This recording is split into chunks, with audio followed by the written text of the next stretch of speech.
नमस्कार दोस्तों, मैं ऋतिक स्वागत करता हूं आपके अपने YouTube चैनल फॉर्म फिलअप की नॉलेज में। दोस्तों आशा करता हूं कि आप लोग अच्छे होंगे और स्वस्थ होंगे। दोस्तों आज की इस वीडियो में मैं आपको SSC, MTS and havildar new recruitment 2023 की कुछ डिटेल्स नोटिफिकेशन के बारे में समझाऊंगा। दोस्तों इसका जो फॉर्म है ना वो 30/6/2023 यानी कि 30 जून 2023 से इसका फॉर्म भरा जाएगा। लेकिन पहले क्या था ना कि जो मतलब एग्जामिनेशन कैलेंडर आता है एसएससी के द्वारा, उसमें बोला गया था कि 14/6 से भरा जाएगा। क्या बोला गया था कि 14/6 से भरा जाएगा, लेकिन 14/6 से नहीं भरा गया और ना ही इसकी कोई डिटेल्स नोटिफिकेशन आई। तो जब बहुत बच्चे जो भी एसएससी एमटीएस की प्रिपरेशन करते हैं ना, वो परेशान थे कि इसका कब नोटिफिकेशन आएगा, कब फॉर्म भरा जाएगा इसके लिए।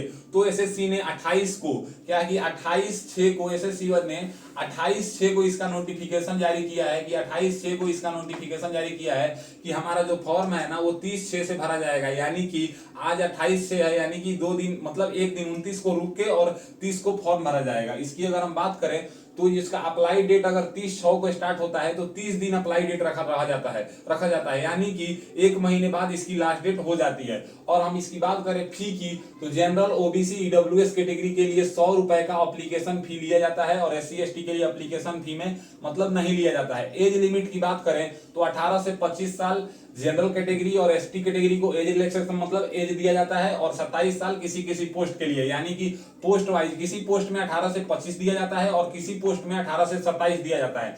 एज रिलैक्सेशन की अगर बात करें तो आपको पता होगा कि सेंट्रल गवर्नमेंट के अनुसार ओबीसी को 3 साल का एज में छूट दिया जाता है और एससी एसटी को 5 साल का छूट दिया जाता है। और यहाँ पे क्वालिफिकेशन की बात करें तो सिंपली 10th पास जो भी कैंडिडेट्स हैं ना वो इस फॉर्म को भर पाएंगे। यानी कि आपके पास कोई एक्सपीरियंस नहीं है, कोई एक्स्ट्रा क्वालिफिकेशन नहीं है तो भी आप फॉर्म भर पाएंगे। अगर हम सिलेक्शन प्रोसेस की बात करें तो यहाँ पे आपको रिटन टेस्ट सबसे पहले लिया जाएगा। उसके बाद यहाँ पे देखिए, अगर आप यहाँ पे देखिएगा तो हवलदार से मतलब ही आता है कि ये थोड़ा डिफेंस वाला पोस्ट है। एमटीएस जो है ना, यहाँ पे अगर हम एमटीएस की बात करें तो एमटीएस पोस्ट जो है ना ये तो मल्टीटास्किंग स्टाफ है, इसमें कोई डिफेंस वाली बात नहीं है। लेकिन यहाँ पे अगर हम हवलदार की बात करें तो ये थोड़ा डिफेंस वाला पोस्ट है। तो यहाँ पे पीईटी पीएचडी ओनली जो कैंडिडेट्स हवलदार के लिए अपना पोस्ट प्रेफरेंस सेलेक्ट करते हैं पहले उनको पीईटी पीएचडी देना होगा। उसके बाद अगर हम एमटीएस की बात करें तो डीवी लिया जाएगा, यानी कि डॉक्यूमेंट वेरिफिकेशन लिया जाएगा। उसके बाद पीईटी पीएचडी यानी कि जो हवलदार वाले कैंडिडेट्स होंगे उनका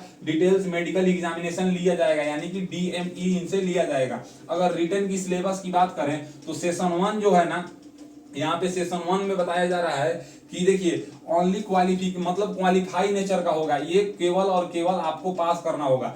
40 क्वेश्चन पूछे जाएंगे 120 नंबर के, यानी कि एक क्वेश्चन 3 नंबर के आपसे पूछे जाएंगे। और टाइमिंग क्या दिया जाएगा तो 45 मिनट, यानी कि 45 मिनट में 2700 सेकेंड आते हैं और क्वेश्चन बनाना है आपको 40, यानी कि 40 क्वेश्चन 2700 सेकेंड में बनाना है, यानी कि 67.5 सेकेंड में आपको एक क्वेश्चन का सॉल्यूशन करना है। यानी कि 1 मिनट 7.5 सेकेंड में आपको एक क्वेश्चन बनाना है, जिसमें मैथ का 20 क्वेश्चन होगा 60 नंबर का और रीजनिंग का 20 क्वेश्चन होगा 60 नंबर का, यानी कि ओवरऑल 40 क्वेश्चन होगा मैथ और रीजनिंग। ये केवल आप समझ सकते हैं, इसको हम सीबीटी 1 बोल सकते हैं, यानी कि कंप्यूटर बेस्ड टेस्ट 1 बोल सकते हैं। उसके बाद जो 2 होगा ना, इस पे मेरिट बनेगा। मैं 2 को भी आपको पूरा सिलेबस आपको दिखाऊंगा।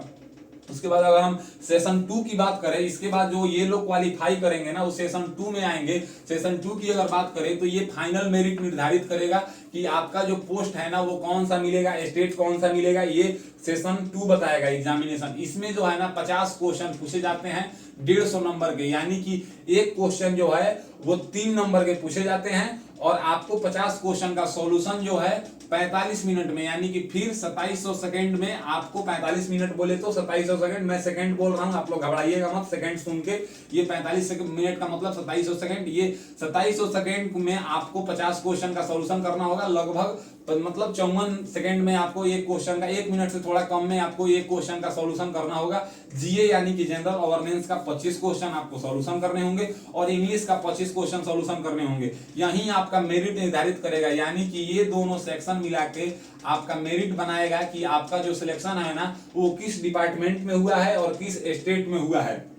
और इसमें निगेटिव नंबर की बात करें तो 1/3 यानी कि एक गलत क्वेश्चन करने पे आपसे 1 नंबर काट लिए जाएंगे और एक सही क्वेश्चन करने पे आपको 3 नंबर दिए जाएंगे, यानी कि 1/3 का निगेटिव नंबर है, 1/3 का निगेटिव नंबर है। और यहाँ पे जो लोग हवलदार कैंडिडेट्स के लिए है, जो हवलदार के लिए फॉर्म अप्लाई कर रहे हैं, उनका पीईटी यानी कि पीईटी का मतलब होता है फिजिकल इफिशियंसी टेस्ट और पीएसटी का मतलब होता है फिजिकल स्टैंडर्ड टेस्ट।